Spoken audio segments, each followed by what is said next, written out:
ಅಭ್ಯಾಸ ಮಾಡೋಣ. ಎಷ್ಟನೇ ಪಾಠದಪ್ಪ ಅದು? 4ನೇ ಪಾಠದ. ಪಾಠದ ಹೆಸರೇನದ? ಪದ್ಯದ ಹೆಸರೇನದ? ಪದ್ಯ ಅನ್ನೋದು ಒಂದು ಪದ್ಯದ ಬಗ್ಗೆ ಇವತ್ತ ಅಭ್ಯಾಸ ಮಾಡೋಣ. ಆ ಅಭ್ಯಾಸ ಮಾಡೋದಕ್ಕಿಂತ ಮುಂಚೆ ನಾವು ಪದಗಳ ಅರ್ಥ, ಒಂದು ಪುಟಾಣಿ ಮಗುವಿನ ಚಿತ್ರ, ಆಮೇಲೆ ಆ ಪದ್ಯವನ್ನ ಬರ್ಕೊಂಡಿವಿ. ಪದ್ಯದ ಬಗ್ಗೆ ನಾವು ಅಭ್ಯಾಸ ಮಾಡಿ ಎಲ್ಲ ರೆಡಿ ಇದೀರಿ ನೀವು? ಇವಾಗ ನೋಡಿ ಇಲ್ಲಿ ಪದಗಳ ಅರ್ಥ ಬರ್ತೀವಿ ನಾವು. ಪದಗಳ ಅರ್ಥ ಬರ್ತೀವಿ. ಪದಗಳ ಅರ್ಥ ಒಂದೇನೇನದ? ಕುಡಿ. ಕುಡಿ ಅಂದ್ರ ಚಿಗುರು. ಎರಡನೇದೇನದ? ಅಲಗು. ಅಲಗು ಅಂದ್ರೆ ಕತ್ತಿಯ ಅಂಚು. ಅಂದ್ರ ಒಂದು ಖಡ್ಗ ಇರ್ತ, ಖಡ್ಗದ ಅಂಚು. ಎಸಳು. ಎಸಳು ಅಂದ್ರ ಹೂವಿನ ತರ. ಕಿರಿಕಿರಿ. ಕಿರಿಕಿರಿ ಮೀನ್ಸ್ ಕಾಟ. ಬಂಗಾರ. ಬಂಗಾರ ಅಂತ ಚಿನ್ನ. ಇದು ಚಂಜಿಯ. ಚಂಜಿ ಅಂದ್ರೆ ಸಂಜೆ ಹೊತ್ತು ಅಂತ ಅರ್ಥ. ಟಿಪ್ಪಣಿನೂ ಕೊಟ್ಟಾರ ಆ ಪದ್ಯದ ಕೆಳಗ. ಪದಗಳ ಅರ್ಥ ಕೊಟ್ಟು ನಂತರ ಟಿಪ್ಪಣಿ ಕೊಟ್ಟಾರ. ಆ ಟಿಪ್ಪಣಿ ಏನದ ಅಂತಂದ್ರ ಬೀಸಣಿಗೆ. ಬೀಸಣಿಗೆ ಅಂತ ಗೊತ್ತಾ ನಿಮಗ? ಇದು ಓದೇ ಮೇಡಮ್. ಬೀಸಣಿಗೆ ಅಂದ್ರೆ ಏನು? ನಮಗ ಗಾಳಿ ಬಿಟ್ಟಾಗ ನಾವು ಬೀಸಣಿಗೆ ಹಾಕೋತೀವಿ ಗೊತ್ತಾ? ಹಾಕೋತೀವಿ. ಬೀಸುಕಲ್ಲಲ್ಲ. ಬೀಸುಕಲ್ಲ ಅಂದ್ರ ಬ್ಯಾಳೆ ಅಥವಾ ಕಾಳುಗಳ ಹೊಡೆಯೋದಕ್ಕ ಅದಕ್ಕೆ ಬೀಸುಕಲ್ಲ ಅಂತ ಕರಿತೀವಿ. ಆಮೇಲೆ ಬೀಸಣಿಗೆ ಶೆಕೆ ಆಗುವಾಗ ಗಾಳಿ ಹೊಡ್ಕೋತೀವಿ ಗೊತ್ತಾ? ನೀರಿಂದರೆ ಮಾಡಿರ್ತಾರ ಅಥವಾ ನಾವು ಬಟ್ಟೆಯಿಂದಲೇ ಹಾಕೋತೀವಿ. ಆ ಗಾಳಿ ಹಾಕೊಳ್ಳಿಕ್ಕೆ ಏನಂತಾರ? ಬೀಸಣಿಗೆ ಹಾಕೋದು. ಹೇಳ್ದ ಗಾಳಿ ಬೀಸಿಕೊಳ್ಳಲು ಬಳಸುವ ಸಾಧನ. ಅಂದ್ರೆ ನಮ್ಗೆ ಶೆಕೆ ಆಗುವಾಗ ಗಾಳಿ ಬೀಸಿಕೊಳ್ಳಕ ಅದು ಮಾಡುವುದು ಒಂದು ಸಾಧನ. ಹವಳ. ಹವಳ ಅಂದ್ರ ಒಂದು ಜಾತಿಯ ಕೆಂಪು ಬಣ್ಣದ ಮಣಿ ನವರತ್ನಗಳಲ್ಲಿ ಒಂದು. ಹವಳ ಅಂದ್ರ ಮುತ್ತುಗಳಿಗೆ. ಮುತ್ತುಗಳು ಅಥವಾ ರತ್ನಗಳು ಅಂತ ಕರೀತಾರ ಗೊತ್ತೇನು? ಮುತ್ತುಗಳಿಗೆ ಏನಂತ ಕರೀತಾರ ಕನ್ನಡದಲ್ಲಿ? ಹವಳ ಅಂತ ಕರೀತಾರ. ಹೌದಾ? ವಜ್ರ, ಮಾಣಿಕ್ಯ, ಮಕರತ್ನ, ಪುಷ್ಪರಾಗ, ನೀಲ, ಗೋಮೇಧಿಕಂ, ಮೈಡೋರ್ಯ ಮತ್ತು ಹವಳ. ಇದರ ಅರ್ಥ ಏನೋ? ಹವಳದ ಇಷ್ಟೆಲ್ಲ ಅರ್ಥಗಳನ್ನ ಕೊಟ್ಟಾರ. ಹೌದಾ? ಇವಾಗ ಏನ್ ಮಾಡಿವಿ ನಾವು? ಪದ್ಯವನ್ನ ಯಾರ ಮೇಲೆ ಬರ್ದಾರ ಕವಿ ಅಂತ ಅಂದ್ರ ಒಂದು ಪುಟ್ಟ ಮಗುವಿನ ಮೇಲೆ. ಅಂದ್ರ ಒಂದು ಪುಟ್ಟದಾದ ಮಗು, ಸಣ್ಣ ಮಗು ಇದ್ದಾಗ ಹೆಂಗ್ ನಡೀತಿರ್ತದ? ಹೆಂಗ್ ನಡೀತದ? ಯಾರು ಹೇಳ್ತಾರೆ? ಮನೆಯಲ್ಲಿ ಒಂದು ಸಣ್ಣ ತಮ್ಮ ತಂಗಿ ಇರ್ತದ. ಅದು ಒಮ್ಮೆ ಕಾಲ್ ಇಟ್ಕೊಂಡು ನಡ್ಕೊಂಡ್ ಬರ್ತದ? ಇಲ್ಲ. ಹೆಂಗ್ ನಡೀತದ? ಮೊಳಕಾಲ್ ಊರಿ ನಡೆಯೋದಕ್ಕೆ ಏನಂತ ಕರೀತಾರ? ಅಂಗಾಲ. ಮತ್ತೇನಂತ ಕರೀತಾರ? ಸಣ್ಣ ಮಗು ನಡ್ಕೊಂಡು ಬರ್ಬೇಕಾದ್ರ ಅದಕ್ಕೆ ಏನಂತ ಕರೀತಾರ? ಹೆಂಗ ನಡಿಲಿಕ್ಕತ್ತ ಅಂತ ಕರೀತಾರ? ಅಂಬೆಗಾಲ ಹಚ್ಕೊಂಡು ನಡಿಲಿಕ್ಕತ್ತ ಅಂತ ಹೇಳ. ಅಂಬೆಗಾಲ ಅಂತಂದ್ರ ಕೈಗಳನ್ನ ಊರಿ ಮೊಳಕಾಲ್ಗಳನ್ನ ಊರಿ ಮುಂದೆ ಬರ್ತಿರ್ತದ. ಅದು ಪುಟ್ಟದಾದ ಮಗು ಹೆಂಗ್ ನಡೀತಾವ? ಒಮ್ಮೆ ನಾವು ನಡಿತಿರ್ತೀವಲ್ಲ ಹಂಗಲ್ಲ. ಅಂಬೆಗಾಲ ಹಚ್ಕೊಂಡು ನಡಿತಿರುವಾಗ ಅಮ್ಮ ಅಂದ್ರ ಆ ಮಗುವಿನ ತಾಯಿ ಮಗುವಿನ ಮೇಲೆ ಈ ತರವನ್ನ ಒಂದು ಅಕ್ಷರಗಳ ಮೂಲಕ ಒಂದು ಪದ್ಯವನ್ನ ಬರ್ದಾರ. ಅಂದ್ರ ಆ ಮಗು ತಾಯಿ ಏನದ ಐತಲ್ಲ ಪುಟ್ಟ ಮಗುವಿಗೆ ಹೊಗಳ್ತಿರ್ತಾಳ ಅವ್ರಮ್ಮ. ಯಾವ ತರ ಹೊಗಳ್ತಿರ್ತಾಳ ಅನ್ನೋದನ್ನ ಈ ಪದ್ಯದಲ್ಲಿ ಐತಿ. ಆ ಪದ್ಯವನ್ನ ನಾವು ನೋಡೋಣ. ಹೌದಾ? ಈಗ ಈ ಪದ್ಯವನ್ನು ಹಾಡೋಣ. ನೀವೆಲ್ಲ ರೆಡಿ ಇದೀರಿ? ನಾನ್ ಹ್ಯಾಂಗ್ ಹೇಳ್ತೀನಿ ನೀವು ಹಂಗ ಹಾಡ್ಬೇಕು. ಹೌದಾ? ಇದು ಪದ್ಯ ಏನಂತದ ಹೇಳಿನಿ. ಒಂದು ಪುಟ್ಟವಾದ ಮಗುವಿನ ಮೇಲೆ ತನ್ನ ಅಮ್ಮ ಅದ್ರಾಗ ಹೊಗಳಬೇಕು, ಅದು ಖುಷಿ ಪಡಿಸ್ಬೇಕು ಅಂತ ಹೇಳಿ ಆ ಅಮ್ಮ ಹೇಳಿರುವಂತ ಸಾಲುಗಳು. ಹೌದಾ? ನಾನ್ ಹೇಳಂಗ ಹೇಳ್ತೀನಿ. ಕೂಸು ಇದ್ದ ಮನೆಗೆ ಬೀಸಣಿಗೆ ಯಾತಕ್ಕ? ಕೂಸು ಇದ್ದ ಮನೆಗೆ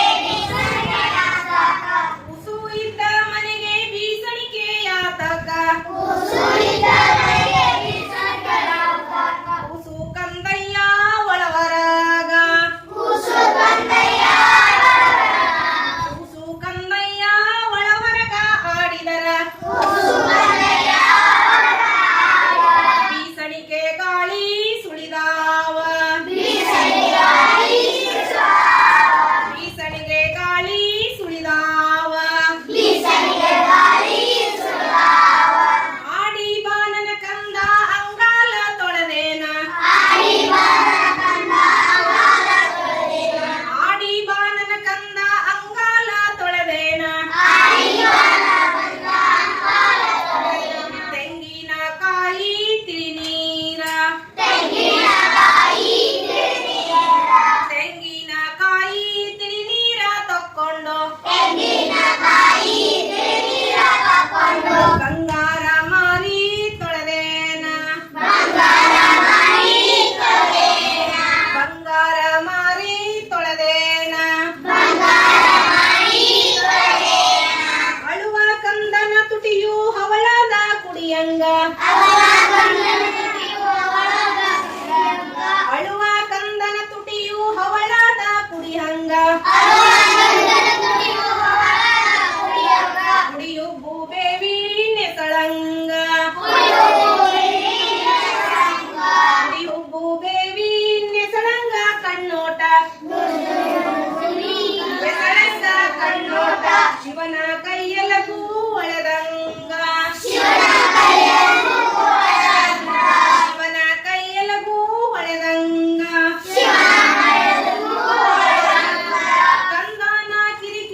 ಸಣ್ಣ ಮಗು ಮನೆಯಲ್ಲಿ ತಿರುಗಾಡಕತ್ತು ಅಂದ್ರ ಬೀಸಣಿಗೆ ಗಾಳಿ ಅಂದ್ರ ಮಗು ಸಣ್ಣ ಪುಟ್ಟ ಮಕ್ಕಳು ಮನೆಯಲ್ಲಿ ಓಡಾಡ್ತಿರ್ತಾವಲ್ಲ ಆ ಓಡಾಡ್ತಿರುವಾಗ ಆ ಮಗು ತಿರುವಂತ ಗಾಳಿಯಿಂದ ಅದು ಯಾವ್ದು ಹೋಲ್ಸಳ ತಾಯಿ ಅಂತಂದ್ರ ಬೀಸಣಿಗೆ ಗಾಳಿಗೆ ಹೋಲ್ಸಳ. ಯಾರು ಹೋಲ್ಸಿರೋದ್ರು? ಪುಟ್ಟ ಮಗುವಿನ ಅಮ್ಮ. ಯಾರು ಹೋಲಿಸಿದ್ರು? ಪುಟ್ಟ ಮಗುವಿನ ಅಮ್ಮ ಹೋಲಿಸಿದ್ರು. ಆಮೇಲೆ ಮಗು ಏನ್ ಮಾಡಿತು ಅಂದ್ರ ಹೊರಗಡೆ ಹೋಗಿ ಹೆಂಗ ಆಟ ಆಡ್ಕೊಂಡ್ ಬರ್ತದಲ್ಲ ಆ ಆಟ ಆಡ್ಕೊಂಡ್ ಬಂದಾಗ ಕಾಲ್ ಹೊಲಸಾಗ್ತಾವ. ಆತವೇನಿಲ್ಲ? ಆ ಕಾಲ್ ಹೊಲಸಾದಾಗ ಅವ್ರ ಅಮ್ಮ ಏನ್ ಹೇಳ್ತಾಳ, ನೀನ್ ನೀರ್ ತಗೊಂಡು ಕಾಲ್ ತೊಳಿಬೇಡ, ತೆಂಗಿನಕಾಯಿ ತಗೋತೇನು, ತೆಂಗಿನಕಾಯಿಯನ್ನ ಪ್ಯೂರ್ ಆಗಿರುವಂತ ನೀರು, ತೆಂಗಿನಕಾಯಿ ಅಂತ ಪ್ಯೂರ್ ಆಗಿರುವಂತ ನೀರ ತಗೊಂಡು ನೀ ಕಾಲ್ ತೊಳ್ಕೊಂಡು ಒಳಗ್ ಬಾ ಅಂತಾನೆ ಹಂಗ ವರ್ಣನೆ ಮಾಡಿ ಹೇಳ್ತಾಳ. ಯಾರಿಗೆ ಹೇಳಿದ್ರು? ಹೌದಾ? ಆ ಕೂಸು ಸಣ್ಣ ಮಗು ಅಳ್ತಿರ್ತದ. ಅಳುವಾಗ ಮಗುನ ತುಟಿ ಹ್ಯಾಂಗ್ ಕಾಣ್ತದ ಅಂದ್ರ ಸುಂದರವಾಗಿ ಕಾಣ್ತದ. ಅಂದ್ರ ಎಳೆ ಉಪ್ಪು ಹೋತಿರ್ತದ. ಎಳೆ ಉಪ್ಪು ಅಂದ್ರ ಈ ಕಣ್ಣ ಮೇಲೆ ಇರ್ತಾವಿಲ್ಲ ಉಪ್ಪುಗಳು. ಆಮೇಲೆ ಅಳುತ್ತಿರುವಾಗ ಆ ಮಗುವಿನ ತುಟಿಗಳು ಹೆಂಗ್ ಕಾಣ್ತಾವ? ಎಳೆ ಎಳೆಯಾಗಿ ಕಾಣ್ತಿರ್ತಾವ. ಆಮೇಲೆ ಕಂದಾನ ಕಿರಿಕಿರಿ, ಆ ಕೂಸ ತುಂಬಾನೇ ಕಿರಿಕಿರಿ ಮಾಡ್ತಿರ್ತಾವ. ಬಾಳ ಕಿರಿಕಿರಿ ಮಾಡುವಾಗ ಆ ಮಗು ಹೇಳ್ತದ ಅಮ್ಮಗ, ನಾ ಅಳುದು ನಿಲ್ಲಿಸ್ಬೇಕಂತಂದ್ರ ಆ ಮೇಲಿರುವ ಆಕಾಶದ ಮೇಲಿರುವ ಚಂದ್ರನ ತಂದು ನನ್ ಮುಂದೆ ನಿಲ್ಲಿಸು ಅಂತ ಹೇಳ್ತದ. ಚಂದ್ರನ ತಂದು ನಿಲ್ಸಕಾತದ? ಇಲ್ಲ. ಆ ಅವಾಗ ಏನ್ ಮಾಡ್ತದ, ಆ ಕಿರಿಕಿರಿ ಮಾಡ್ತಿರುವಂತ ಮಗುವಿಗೆ ಅಮ್ಮ ಸಮಾಧಾನ ಮಾಡಿ ಕೂಡಿಸ್ತಾಳ. ನಿಮ್ಮ ಮನೇಲಿ ನೀವು ಕಿರಿಕಿರಿ ಮಾಡುವಾಗ ನಿಮ್ಮ ಅಮ್ಮ ಹೇಳ್ತಿರ್ತಾರ ಇಲ್ಲ, ಇಲ್ಲ ಆಟ ಮಾಡ್ಬೇಡ, ಅದು ಕೊಡಿಸ್ತೀನಿ ಇದು ಕೊಡಿಸ್ತೀನಿ ತಿನ್ನು ಹಿಂಗ್ ಹೇಳ್ತಿರ್ತಾರಲ್ಲ, ಪುಟಾಣಿ ಮಗುವಿಗೆ ಅವ್ರಮ್ಮ ಈ ತರ ಹೇಳ್ತಿರ್ತಾಳ. ಇಷ್ಟ ಆಯ್ತು? ಇಷ್ಟ ಆಯ್ತು ಎಲ್ಲರಿಗೂ?